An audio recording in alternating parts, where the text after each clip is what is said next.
to open our devotional time this morning. And it is my pleasure to welcome each and every one of you in the Lord's name today. It is not easy standing here presenting the Word of God with you today. But I want to thank God for this opportunity He has given me to share with you just a little thought that He wants to give to us today. I'd like to also welcome those who are watching online. If you are driving and watching, or if you're watching overseas, welcome to the Brisbane, Fijian Seventh-day Adventist Church, and for joining us on this beautiful Sabbath morning. I'd also like to take this time to welcome Auntie Meliniani. Thank you so much for joining us this morning, and we pray that God will bless you and your family as well. To the Powell family, welcome. Thank you so much, Auntie Joan, Uncle Fritz and the boys, for joining us here today for our 9 a.m. This morning for our prayer meeting. And I praise God that He has brought us here today. And for the little ones as well, we welcome. You know, this is a very important part of worship. And you would all agree with me. Amen? You know, this is a time where we come to pray and ask God for His Holy Spirit for guidance. I'd like to also welcome Auntie Tale. Thank you so much for your commitment to God and for serving Him in the task that He has blessed you with, and using your gift and talents for the glory of God. I'd like to also welcome Auntie Seriana, always ready, always prepared. Thank you so much for doing what you do in God's church. I'd also like to welcome the holy angels who are sitting here with us in their seats. You know, the message today that I'll be sharing, it has been prayed over, and God has inspired me to share this with us. And I pray that the Holy Spirit will help you and guide you as you listen to His word. You know, I want to ask two questions, and I know there's a lot of farmers here. What is the purpose of being a farmer? What is the purpose of being a farmer? And what makes a good farmer? That is a question. Can I have some answers? I've got my answer here. You may not agree with it, but because of this message, I will give you my answer. But let me ask you, what is the purpose of being a farmer? To make things grow. To make things grow? Yes? Yes? And what makes a good farmer? Operation? Yes. Okay. This is my answer, and I'll read it to you. You know, the purpose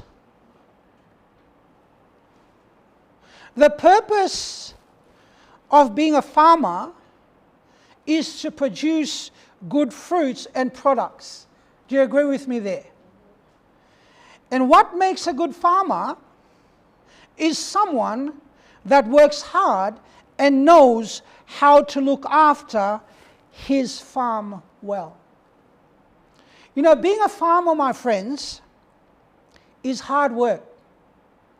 But it always requires patience and knowledge on how to work your farm, so that you can produce crops and satisfy your customers and your buyers. Amen?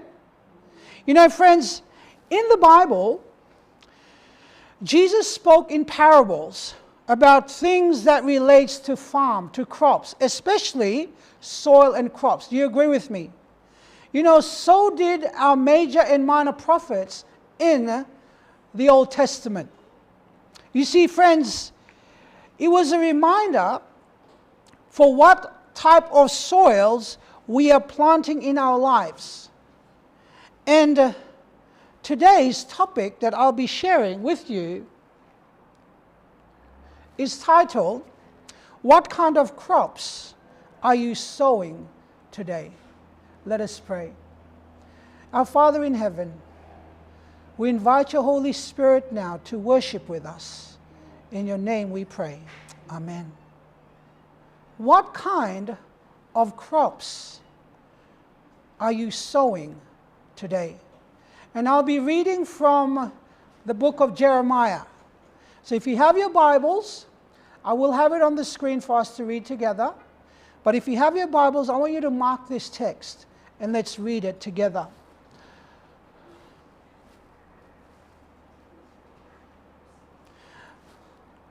I have two versions up here. I have the King James Version, and also I have the easy reading version as well. Okay? Let's read it together. And this is the King James Version. What does the Bible say? "For thus says the Lord to the men of Judah and Jerusalem, break up your" what? "Fallow ground, and sow not among thorns." Are we following? And this is what the easy version reads. It says, "This is what the Lord says to the people of Judah and to Jerusalem. Your fields have not been plowed. Plow those fields. Don't plant seeds amongst the thorns." Are we following? You know, friends, let me say this. Jeremiah told, and this is spiritually speaking right now. Jeremiah told the people to break up the hardness. What did I say? The hardness of their hearts. As plow breaks up unplowed ground or soil that has been tilled for a season.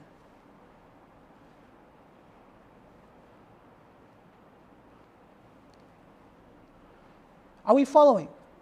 You see, in the Old Testament, we must understand that there were good kings like Josiah. They had tried to turn people back to God. But you know, sadly, friends, the people had continued to worship their idols in secret. They continued worshiping God with idols in secret. Sadly, friends, their hearts had become hardened, and God's will for their lives were taken away. You know, friends, let me say this.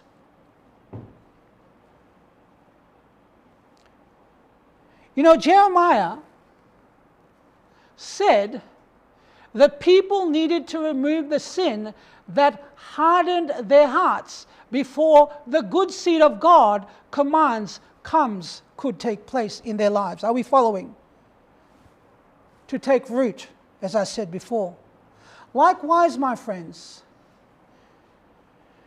we must remove our heart-hardening sins if we expect God's word to take root and grow in our lives. Can I hear an amen to that? You know, the question that I want to ask is this: what type of seed must we sow as fellow Christians? If you look at the book of Hosea chapter 10, verses 12. Hosea chapter 10 and verses 12. The Bible says, what does it say? "Sow to yourself in righteousness, reap in mercy, break up" what? "Fallow ground." You know that word fallow ground means uncultivated ground, uncultivated soil. "For it is time to seek the Lord till he come and rain righteousness upon you. You know, in the Easy Standard Version, it reads like this. It reads like this, and I'll read it to you. It says, if you plant goodness, you will harvest faithful love.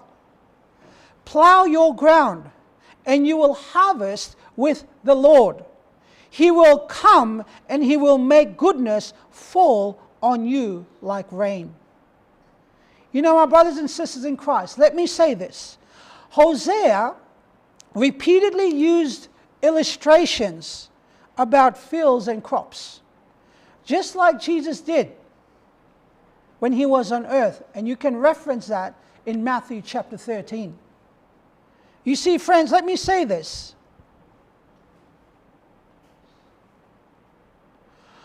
Hosea envisioned, repeatedly, he used illustrations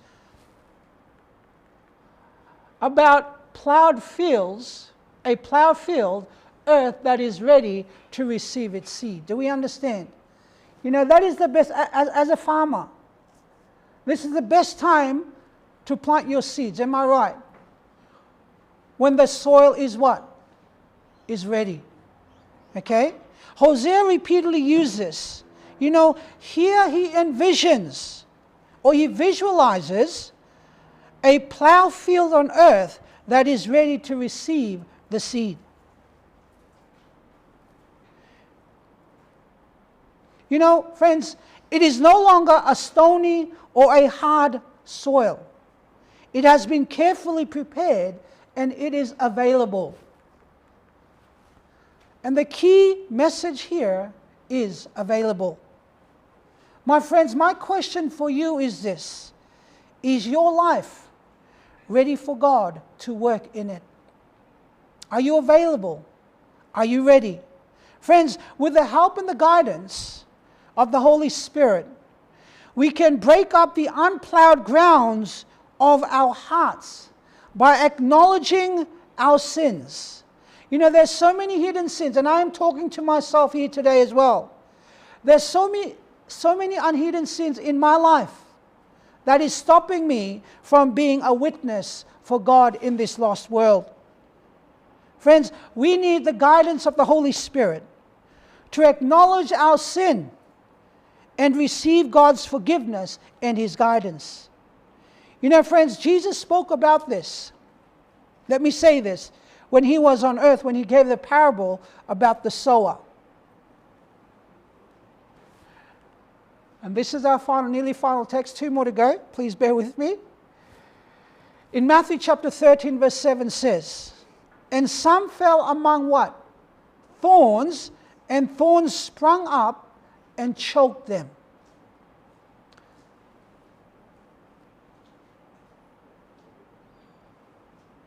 Are we listening?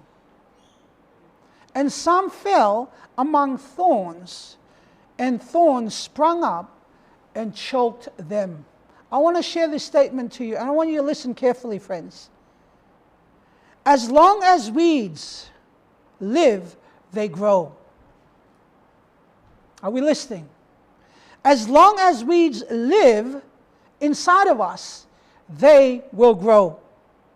They must, my friends, need to be cast out of the field with the help of the Holy Spirit. You know, friends, let me say this. And if you're listening here today, if you're sitting here listening, if you're not listening, listen, please. As long as sin is still in our lives and not weeded out, we cannot grow spiritually in Christ Jesus and become his disciples in proclaiming the everlasting gospel to this sin-stricken world. Are we following? You know, the sad truth is that many of us Christians today, and I'm speaking to myself as well, we're living a double life with Christ. We have hidden sins that is dwelling in our lives. Because, you know, friends, I want to share this with you. If you look at this text, Matthew chapter 13, 22, Jesus says the following. Listen to what he says. He also that receives seeds among the thorn is that who that what? Heareth the word, and the cares of this world and deceitfulness of riches choke the word, and he becomes unfruitful. You know, the Easy Standard Version says the following, and it reads, "And what about the seed that fell among the thorny weeds?" That's a question. This is the answer. That is like the people who hear the teaching but let worries about this life and love for money stop it from growing, so it does not produce a crop in their lives. Brisbane, Fijian Seventh-day Adventist Church members and fellow people who are watching, brothers and sisters in Christ, you see, just as small seeds eventually produce large crops, our small everyday actions can produce far-reaching results for good or for evil.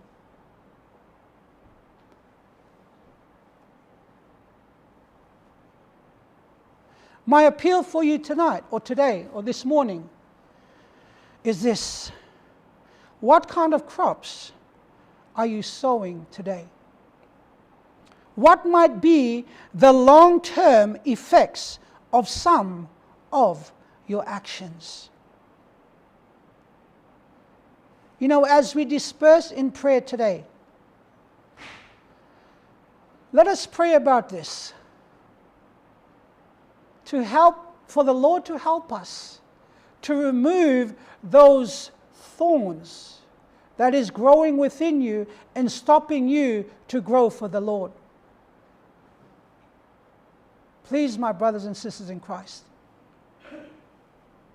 You know, it is time for us to surrender all to God and ask Him for His guidance, ask Him for His Holy Spirit. If there's little sins, if there's little lies that you're still holding inside of your heart,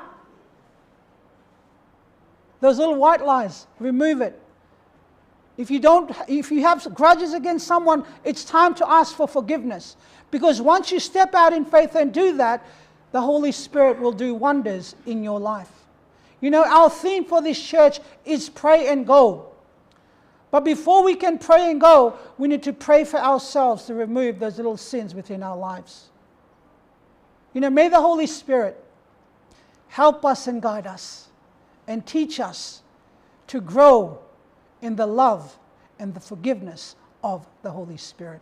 May God bless you as we go and disperse and as we pray together as a church and as a family. God bless and Maranatha. Thank you. So, if I can ask us now